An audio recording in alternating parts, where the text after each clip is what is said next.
नमस्कार दोस्तों। आज हम बात करेंगे एक ऐसे फैसले की जिसने पूरी देश में एक नई बहस छेड़ दी है। केंद्रीय सड़क परिवहन और राजमार्ग मंत्री नितिन गडकरी ने घोषणा की है कि भारत में अब E85 यानी 85% एथेनॉल और 15% पेट्रोल वाला ईंधन भी उपलब्ध कराया जाएगा। सरकार इसे भारत की ऊर्जा सुरक्षा, किसानों की आय बढ़ाने और विदेशी तेल पर निर्भरता कम करने की दिशा में एक बड़ा कदम बता रही है। लेकिन दूसरी तरफ इस फैसले के बाद सोशल मीडिया पर भारी बहस छिड़ गई है। लाखों वाहन मालिक सवाल पूछ रहे कि अगर E85 को बढ़ावा दिया जाएगा तो उन्होंने जो लाखों रुपए खर्च करके गाड़ियां खरीदी है उनका भविष्य क्या होगा। क्या उनकी गाड़ियां सुरक्षित रहेगी? क्या माइलेज कम होगा? क्या मेंटेनेंस खर्च बढ़ेगा? और क्या उन्हें भविष्य में नई गाड़ियां खरीदने के लिए मजबूर होना पड़ेगा? दरअसल सबसे पहले ये समझना ज़रूरी है कि E85 आखिर है क्या। E85 एक ऐसा ईंधन है जिसमें लगभग 85% एथेनॉल और 15% पेट्रोल होता है। एथेनॉल मुख्य रूप से गन्ने, मक्का और अन्य कृषि उत्पादों से तैयार किया जाता है। भारत में अभी तक E20 यानी 20% एथेनॉल मिश्रित पेट्रोल को बढ़ावा दिया जा रहा था। पिछले कुछ वर्षों में सरकार ने एथेनॉल मिश्रण को तेज़ी से बढ़ाया है और अब E85 को इस दिशा में अगला बड़ा कदम माना जा रहा है। सरकार का तर्क है कि भारत हर साल अरबों डॉलर का कच्चा तेल विदेशों से आयात करता है। इसके कारण देश की भारी मात्रा में विदेशी मुद्रा खर्च होती है। यदि पेट्रोल में अधिक एथेनॉल मिलाया जाता है तो कच्चे तेल आयात का भार कम होगा, विदेशी मुद्रा की बचत होगी और किसानों को भी सीधा लाभ मिलेगा, क्योंकि एथेनॉल बनाने के लिए कृषि उत्पादों की मांग बढ़ेगी। सरकार का दावा है कि एथेनॉल मिश्रण कार्यक्रम के कारण पहले ही देश ने बड़ी मात्रा में विदेशी मुद्रा बचाई है और किसानों को हज़ारों करोड़ रुपए का अतिरिक्त भुगतान मिला है। लेकिन सरकार की इन दलीलों के बावजूद आम जनता के मन में कई सवाल हैं। सोशल मीडिया पर बड़ी संख्या में लोग दावा कर रहे हैं कि E20 पेट्रोल आने के बाद उनकी गाड़ियों का माइलेज पहले से कम हो चुका है। कुछ वाहन मालिकों का कहना है कि उनकी गाड़ियों की पिकअप और परफॉर्मेंस पर भी असर पड़ा है। हालांकि सरकार और वाहन निर्माता कंपनियां इन दावों से पूरी तरह सहमत नहीं दिखती, लेकिन आम लोगों के बीच ये धारणा तेज़ी से फैल रही है कि पेट्रोल में एथेनॉल की मात्रा बढ़ने से वाहन की कार्यक्षमता प्रभावित हो चुकी है। यही वजह है कि जैसे ही E85 की घोषणा हुई वैसे ही लोगों ने सवाल उठाना शुरू कर दिए। कई लोग पूछ रहे कि अगर भविष्य में E85 को बड़े पैमाने पर लागू किया गया तो उनकी मौजूदा गाड़ियों का क्या होगा? क्या उन्हें नई गाड़ी खरीदनी पड़ेगी? क्या उनकी वर्तमान कारें और बाइक बेकार हो जाएगी?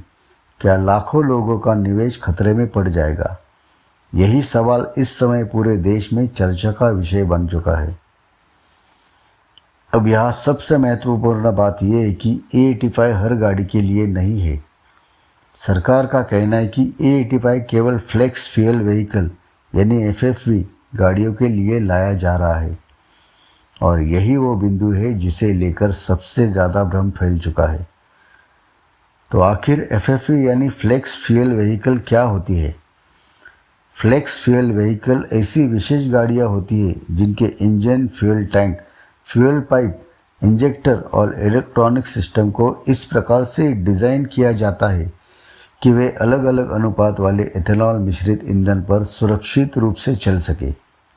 ऐसी गाड़ियाँ E20, E50, E85 और कुछ मामलों में E100 तक के ईंधन पर भी चल सकती है, यानी इनमें तकनीकी रूप से ज़्यादा इथेनॉल वाले ईंधन को संभालने की क्षमता होती है।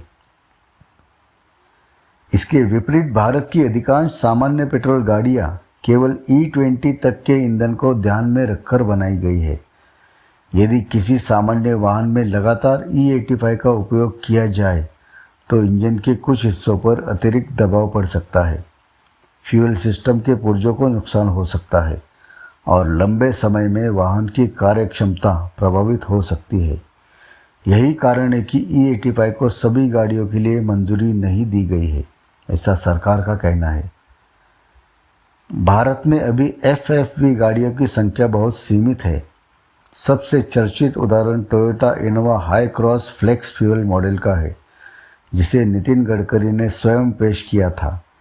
इसके अलावा कई वाहन कंपनियां फ्लेक्स फ्यूल तकनीक पर काम कर रही है, लेकिन आज भी भारत की सड़कों पर चल रही अधिकांश कारें, बाइक और स्कूटर FFV श्रेणी में नहीं आते। यानी करोड़ों भारतीयों की वर्तमान गाड़ियां सीधे E85 पर चलने के लिए नहीं बनी है। लेकिन सबसे बड़ा सवाल यही है कि अगर भविष्य में E85 का इस्तेमाल बढ़ता है तो आज E20 गाड़ियां चला रहे करोड़ों भारतीयों का क्या होगा? यही वो सवाल है जो इस समय सबसे ज़्यादा चर्चा में है। देश में करोड़ों लोग ऐसी कारें, बाइक और स्कूटर चला रहे हैं जो E20 पेट्रोल को ध्यान में रखकर डिज़ाइन किया गया है। ऐसे में लोगों के मन में ये डर है कि अगर आने वाले वर्षों में E85 पेट्रोल आम हो गया और किसी कारणवश उन्हें E85 ईंधन का उपयोग करना पड़ा तो उनकी गाड़ियों की स्थिति क्या होगी?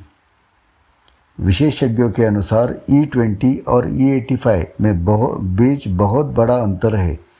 E20 में जहां केवल 20% एथेनॉल होता है, वही E85 में 85% एथेनॉल होता है। यानी एथेनॉल की मात्रा 4 गुना से भी ज़्यादा बढ़ जाती है और यही कारण है कि E20 के लिए बने इंजन और फ्यूल सिस्टम को E85 के लिए उपयुक्त नहीं माना जाता। सबसे पहला असर माइलेज पर पड़ता है। एथेनॉल की ऊर्जा क्षमता पेट्रोल की तुलना में कम होती है। इसका मतलब ये है कि समान दूरी तय करने के लिए इंजन को अधिक मात्रा में ईंधन की ज़रूरत पड़ती है। यदि कोई सामान्य E20 वाहन लगातार E85 पर चलाया जाए तो वाहन मालिक को पहले की तुलना में कम माइलेज मिलने की संभावना होती है। यही वजह है कि सोशल मीडिया पर कई लोग पहले से E20 के बाद माइलेज घटने की शिकायतें करते हैं और अब E85 को लेकर उनकी चिंताएं और बढ़ चुकी हैं। दूसरा बड़ा सवाल पिकअप और परफॉर्मेंस का है। सामान्य E20 वाहनों के इंजन को E85 के हिसाब से ट्यून नहीं किया गया होता। ऐसे में ईंधन की प्रतिक्रिया बदल सकती है, एक्सेलरेशन पर असर पड़ सकता है और वाहन की कुल कार्यक्षमता पहले जैसी महसूस नहीं हो सकती। यानी कई वाहन मालिकों को यह महसूस हो सकता है कि गाड़ी पहले जितनी तेज़, स्मूथ और शक्तिशाली नहीं रही। तीसरी और सबसे महत्वपूर्ण चिंता मेंटेनेंस को लेकर है। यदि E20 वाहन में लंबे समय तक E85 का उपयोग किया जाए तो fuel pipe, rubber seal, injector और फ्यूल सिस्टम के अन्य हिस्सों पर अतिरिक्त दबाव पड़ सकता है। एथेनॉल में नमी खींचने की क्षमता अधिक होती है और ये कुछ सामग्रियों पर अलग तरह का प्रभाव डाल सकता है। इसके कारण समय के साथ वाहन के कुछ पुर्जों के घिसने या खराब होने का जोखिम बढ़ सकता है। यानी वाहन मालिक को भविष्य में अधिक मेंटेनेंस खर्च का सामना करना पड़ सकता है। यही कारण है कि विशेषज्ञ और वाहन निर्माता कंपनियां बार बार सलाह देती है कि जिस ईंधन के लिए वाहन डिज़ाइन किया गया है उसी प्रकार का ईंधन इस्तेमाल किया जाए। यदि कोई वाहन केवल E20 तक के लिए प्रमाणित है तो उसमें E85 का नियमित उपयोग करना तकनीकी रूप से उचित नहीं माना जाता। यही वजह है कि जनता के मन में चिंता है। लोगों का कहना है कि पहले E10 आया, फिर E20 और अब E85 की चर्चा शुरू हो चुकी है। ऐसे में उपभोक्ता ये जानना चाहता है कि आखिर सरकार की दीर्घकालिक योजना क्या है। यदि भविष्य में एथेनॉल की मात्रा और बढ़ाई जाती है तो उनकी मौजूदा गाड़ियों का क्या होगा? क्या उन्हें नई तकनीक वाली गाड़ियां खरीदने के लिए मजबूर किया जाएगा? इन सवालों के स्पष्ट उत्तर अभी भी बड़ी संख्या में लोग मांग रहे हैं। इसी बीच एक और विवाद भी तेजी से चर्चा में आया है। सोशल मीडिया पर कुछ लोग आरोप लगा रहे हैं कि नितिन गडकरी के परिवार से जुड़ी कंपनियां एथेनॉल कारोबार में सक्रिय है और इसी वजह से सरकार एथेनॉल को बढ़ावा दे रही है। विरोधी दलों और कुछ आलोचकों का दावा है कि एथेनॉल नीति से कुछ निजी कंपनियों को लाभ मिल रहा है। हालांकि ये भी उतना ही महत्वपूर्ण है कि इन आरोपों को लेकर अभी तक किसी अदालत, जांच एजेंसी या सरकारी संस्था ने ऐसा कोई निष्कर्ष नहीं दिया कि नितिन गडकरी ने अपने पद का दुरुपयोग किया है। स्वयं नितिन गडकरी कई बार सार्वजनिक रूप से इन आरोपों को खारिज कर चुके हैं।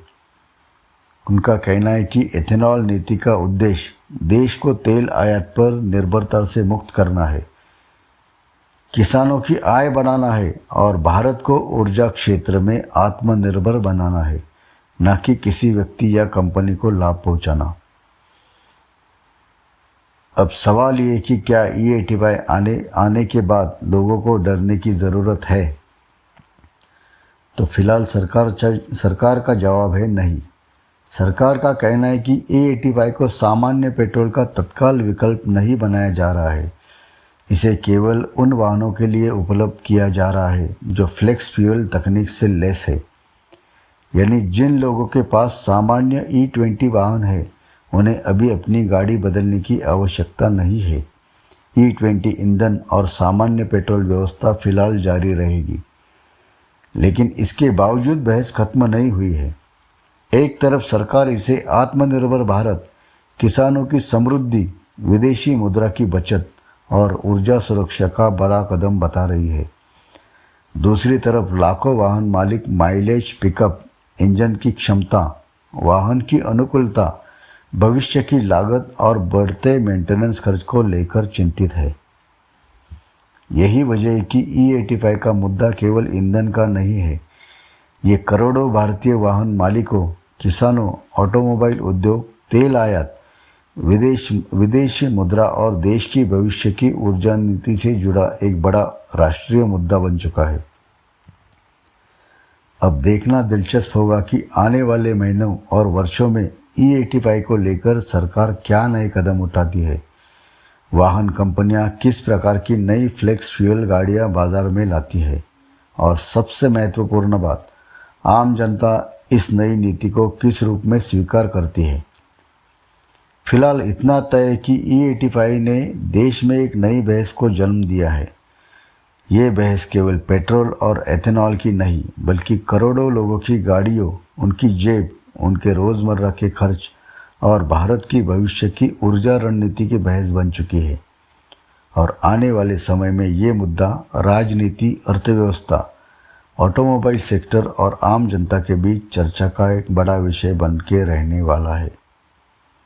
धन्यवाद दोस्तों। जय हिंद।